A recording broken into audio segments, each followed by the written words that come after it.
அன்பிற்கினிய நண்பர்களுக்கு நாகராஜனின் காலை வணக்கம்.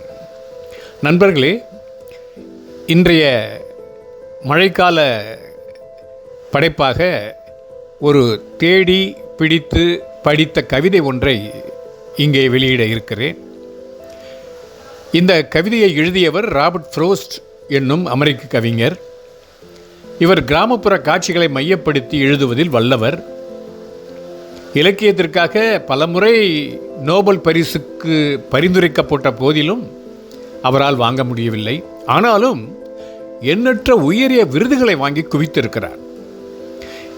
இவரை ஏன் நான் குறிப்பிட்டு சொல்லுகிறேன் என்றால், இவர் பற்றிய முன்னோட்டத்தை ஏற்கனவே உங்களுக்கு 2 காணொளிகளில் தந்திருக்கிறேன். இந்த கவிதை வரிகளை சொன்னால் உங்களுக்கு நினைவுக்கு வரும். The woods are lovely, dark and deep, but I have promises to keep, and miles to go before I sleep, and miles to go before I sleep. பிரதமர் ஜவஹர்லால் நேரு அவர்களின் எழுது பேழையில் இடம்பெற்றிருந்த இந்த வரிகள் அவர் நேசித்த வரிகள். அவரது கடமை உணர்வையும் தேசப்பற்றையும் காட்டுவதுடன் தனது இலக்குகளை அடையும் முன்பே மீளாத துயில் கொண்டார் என்பதால் இந்த வரிகளின் தாக்கம் என்னையும் பற்றி கொண்டது. இதே போன்று இன்னொரு கவிதை, த ரோடு நாட் டேக்கன், பயணிக்க விடுத்த பாதை என்னும் கவிதையிலே நம் முன்னே இருக்கும் பற்பல வாய்ப்புகளில் தேர்வு செய்து பயணிக்க வேண்டிய பாதையை பற்றி, இலக்கு பற்றி கவிதை ஒன்று அது.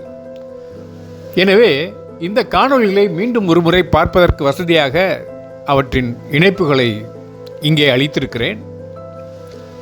இப்பொழுது நாம் படிக்க வந்த கவிதையை பார்ப்போம்.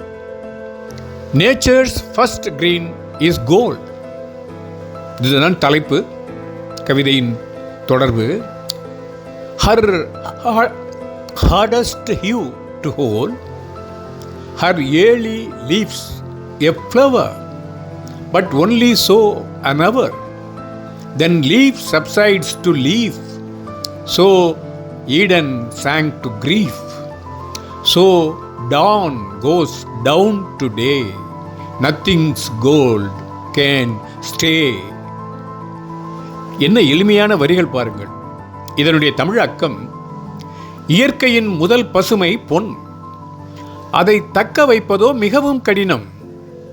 அதன் துளிர் இலை ஒரு பூ, அதன் நிலைப்போ 1 மணி நேரமே, பின்னர் துளிர் இலையாக மாறும். ஈடன் தோட்டமே துக்கத்தில் மூழ்கும். இப்படியே விடியல் பகலாகி போகிறது, பொன் எதுவும் எப்போதும் நிலைக்காது என்று முடிக்கிறார். Nature's first green is gold என்பது 1923ஆம் ஆண்டு, அதாவது 101 ஆண்டுகளுக்கு முன்னால் வெளியிடப்பட்டது. ராபர்ட் ஃப்ரோஸ்டின் குறுகிய ஆனால் ஆழமான கவிதை இந்த 8 வரி கவிதை. இது 8 வரி என்றாலும் எட்டிய பரிமாணம் என்பது அற்புதம்.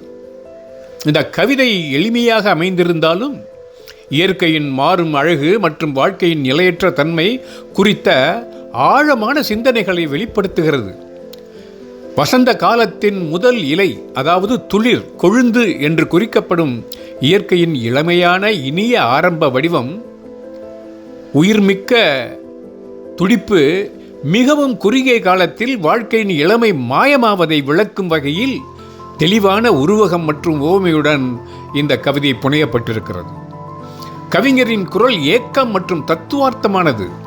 மாற்றத்தின் தவிர்க்க முடியாத தன்மை மற்றும் காலத்தின் வேகமான ஓட்டத்தை அது விளைவிக்கும் மாற்றத்தை சுட்டி காட்டுகிறது. இந்த கவிதை இளமை, அப்பாவித்தன்மை மற்றும் அழகின் தற்காலிக தன்மை குறித்த வெளிப்பாடு.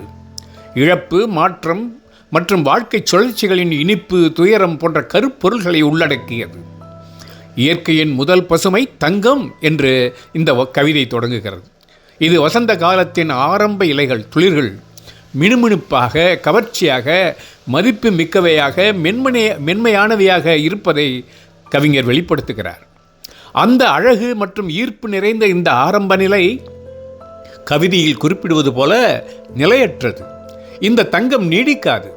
இந்த மாற்றத்தை நாளின் விடியலில் இருந்து பகல் பொழுதாக அதன் முதிர்ந்த கட்டங்களுக்கு மாறுவதுடன் ஒப்பிடுகிறார் கவிஞர். ஒட்டுமொத்தமாக வாழ்வியலையே, அதன் தற்காலிக தன்மையையே இந்த பாடலில் சுட்டிக்காட்டுகிறார், வலியுறுத்துகிறார். இந்த குறியீட்டு உருவகங்கள் மூலம் இயற்கை அல்லது வாழ்க்கை என எல்லா விஷயங்களும் தவிர்க்க முடியாமல் வளர்ச்சியடைந்து முதிர்ச்சி அடைகின்றன, அவற்றின் ஆரம்ப பிரகாசத்தை இழக்கின்றன என்பதை கவிதை பிரதிபலிக்கிறது.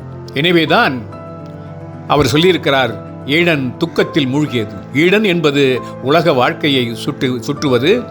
இந்த வரி இயற்கையின் மாற்ற செயல்முறையை ஒரு பெரிய உலகளாவிய கருப்பொருளுடன் இணைத்து நம் மனதை தாக்குகிறது அல்லவா? பூவுலகின் துடிப்புமிக்க இளமையை மிளிரும் தோட்டம் ஆகிய மனிதகுலம் எப்படி பருவ மாற்றத்தை எதிர்கொண்டு வீழ்ச்சி அடைகிறது என்று காட்டி இனிய அப்பாவித்தனத்தின் இழப்பை எண்ணி வருந்துகிறார் கவிஞர். இந்த மாற்றத்தின் சுழற்சி தவிர்க்க முடியாதது என்றாலும் அந்த ஆரம்ப தருணங்களை மிகவும் பொன்னானதாகவும் அர்த்தமுள்ளதாகவும் உணர வைப்பது இந்த மாற்றம்தான் என்று கவிஞர் கூற வருகிறார்.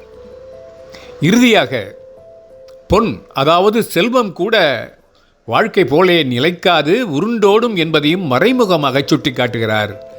எனவே நண்பர்களே, காலம் பொன் போன்றது என்பதை கருத்தில் வைத்து பயன்பெற வேண்டும் என்று கூறிக்கொண்டு இந்த கவிதையை, அதன் விமர்சனத்தை இத்துடன் நிறைவு செய்கிறேன். இன்னொரு நாளில் இதே போன்று கவித்துவம் மிக்க ஒரு கவிதையை உங்களுடன் பகிர்ந்து கொள்ள தயாராக இருக்கிறேன் என்று கூறி விடைபெறுகிறேன். நட்புடன் நாகராஜன். வணக்கம்.